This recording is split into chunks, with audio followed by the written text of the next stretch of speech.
susubukan ko siya guys sa aking paa kung kasya yung in-order kong size 42. Ayan, so ito yung paa ko guys ha. Ayan. Suotin ko lang kung sakto lang yung sakto yung nakuha ko. Ayun, may allowance pa. Okay na okay. Ayan guys, oh. Diba, ang ganda siya lang. Oh, hanggang dito. Ito yung ano sa kasama ko. Diba parehas? Parehas lang sila. Ayan siya, oh. Siyempre ito luma na. I mean, ganit na. Kaya ganito. Pero nalabhan ko kahapon. Ito yung kakabili ko lang guys. Yes, oh. Saktong-sakto lang sa paa ko. Ayan, may konting allowance para hindi masakit. Tanggalin na natin guys. Ayan. So guys, nako, dito na kayo sa legit. Sa likod ko ganito, oh.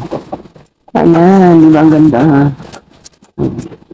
Pag matagalan na to guys. Kasi nakapal.